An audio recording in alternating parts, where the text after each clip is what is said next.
Dear student, कैसे हैं आप लोग? के हार्ट बीट तो बिल्कुल बड़े होंगे। देखिए, आज हमने टॉपिक आपके सामने लिखा है हाउ टू प्रिपेयर सीबीएसई 2022। ऐसे 2023 में एग्जाम हो रहे, 22 का प्रिपरेशन है, इसलिए अभी 22 ही हम लिख रहे हैं। अब कैसे हम लोग एग्जामिनेशन का प्रिपरेशन करेंगे, ये सबसे पहला क्वेश्चन है। और अधिकतर वो बच्चे जो बिल्कुल अभी पढ़ नहीं रहे थे, अब उनकी नींद खुली है, अब वो परेशान है कैसे हम प्रिपेयर करें। तो शॉर्ट टाइम में कैसे प्रिपरेशन करना है, इसका एक तरीका सिखाते हैं। सबसे पहले हम लोग ये देखें, फिजिक्स में हमारे पास जितने भी चैप्टर्स हैं यूनिट वाइज, उसके मार्क्स के डिस्ट्रीब्यूशन कैसे है। जैसे इलेक्ट्रोस्टैटिक्स में इलेक्ट्रिक चार्जेस एंड फील्ड्स और इलेक्ट्रिसिटी, इसमें पोटेंशियल कैपेसिटेंस भी है। इन दोनों को मिलाकर के सीबीएसई ने डिक्लेयर किया कि 16 मार्क्स के क्वेश्चन आपसे पूछे जाएंगे। दूसरा, मैग्नेटिक इफेक्ट्स ऑफ करंट, जिसे moving charges, magnetism and matter आ गया। और फिर इलेक्ट्रोमैग्नेटिक इंडक्शन, जिसको शॉर्टकट में आप ईएमआई, ऑल्टरनेटिंग करंट, इसके मार्क्स का डिस्ट्रीब्यूशन 17 है। नेक्स्ट हमारे पास इलेक्ट्रोमैग्नेटिक वेव्स और ऑप्टिक्स, जिसमें रे ऑप्टिक्स, वेव ऑप्टिक्स, इसके मार्क्स के डिस्ट्रीब्यूशन 18 है। नेक्स्ट जो मॉडर्न फिजिक्स पार्ट है, dual nature of radiation and matter, atoms and nuclei, इसके 12 मार्क्स। और लास्टली जो सेमीकंडक्टर डिवाइसेस या इलेक्ट्रॉनिक डिवाइसेस है, वो हमारे लिए 7 मार्क्स का है। तो टोटल 17 मार्क्स के डिस्ट्रीब्यूशन चैप्टर यूनिट वाइज और चैप्टर वाइज भी दे रखा है। आप इसको इस तरह से पढ़े, आप यूनिट वगैरह याद करने की जरूरत नहीं है। अब इस मार्क्स डिस्ट्रीब्यूशन के अकॉर्डिंग हम पढ़े तो कैसे पढ़े। 70 में 70 परफॉर्म करना है। अब उसका शॉर्टकट कोई तरीका तो है नहीं, तो कैसे हम प्रिपरेशन करें। शॉर्टकट का मतलब ये नहीं कि 3 महीने में आप सोचेंगे कि 70 में 70 आ जाएगा, यदि आप सालों भर नहीं पढ़े हो तो। लेकिन एक प्रिपरेशन का तरीका हम आपको सिखाने जा रहे हैं, बहुत इजी है, और आप इसको इंप्लीमेंट करेंगे तो आपको बहुत फायदा होगा। जैसे करंट इलेक्ट्रिसिटी, हमने एक चैप्टर या एक यूनिट उठाया। अब इसमें इतने सिलेबस है हमारे पास, electric current, flow of electric charges in a metallic conductor, drift velocity, mobility, relationship with electric current, Ohm's law, VI characteristics, electrical energy and power, electrical resistivity, conductivity, temperature dependence on resistance, internal of cell, cell का series parallel combination, Wheatstone bridge, Kirchhoff's law, ये सारे syllabus में दे रखे। अब इतने बड़े syllabus को हमको कवर करना है, तो कवर करने का क्या तरीका होना चाहिए। तो हमने क्या किया, एक इलेक्ट्रिक करंट टॉपिक जैसे हमने उठाया। अब इलेक्ट्रिक करंट से रिलेटेड हमारे पास कितने इंफॉर्मेशन है, उसको हम लोग गैदर करेंगे। तो सबसे पहले, जैसे मान लो कि इलेक्ट्रिक करंट से रिलेटेड हमारे पास 2 फॉर्मूला है, I is equal to Q by T, I is equal to dQ by dt। तो ऑब्वियसली Q by T जब स्टडी होगा तो Q by T लिखेंगे, और चार्ज का फ्लो टाइम के साथ वैरी कर रहा है तो हम लोग dQ by dt लिखेंगे। एक रिजल्ट है, ये आ गया।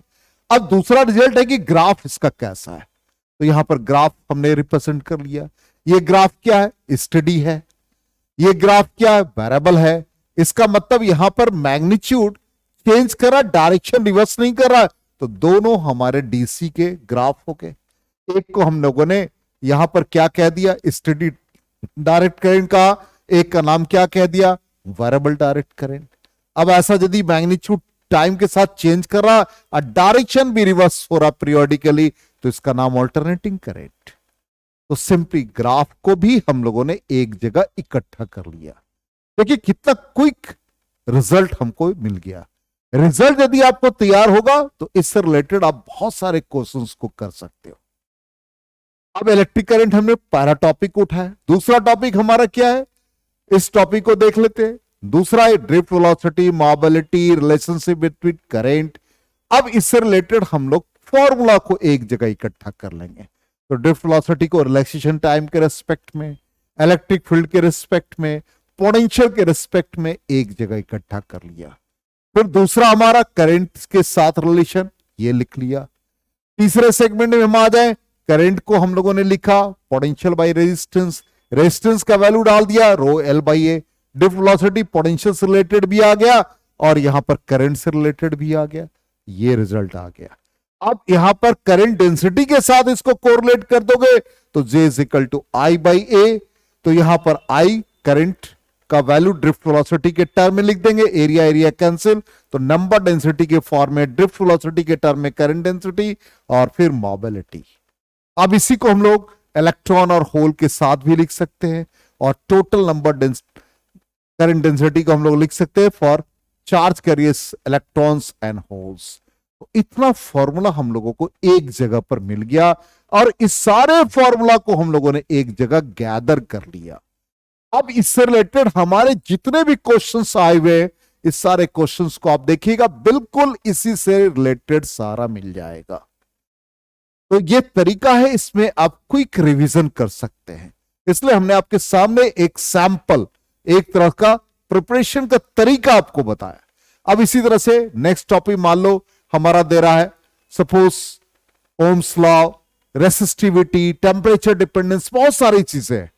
अब देख लीजिए इससे रिलेटेड रेजिस्टेंस का value ml by NEA square tau, Ohm's law का डेरिवेशन आ गया। ओम्स लॉ पे रिलेटेड जब लेंथ पर डिपेंडेंस होगा तो ये फॉर्मूला आ जाएगा, एरिया पर डिपेंडेंट होगा तो ये फॉर्मूला, इस फॉर्मूला को हम लोगों ने एक जगह रख दिया। टेम्परेचर से रिलेटेड ये फॉर्मूला आ गया, जिसमें टेम्परेचर कोफिशिएंट निकालना हो तो ये यूज कर लेंगे।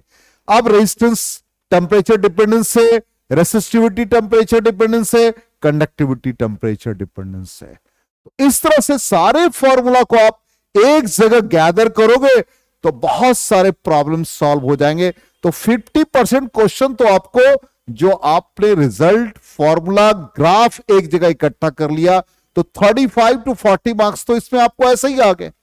अब इससे रिलेटेड क्वेश्चंस करोगे तो आप 75% के आसपास पहुंच जाओगे।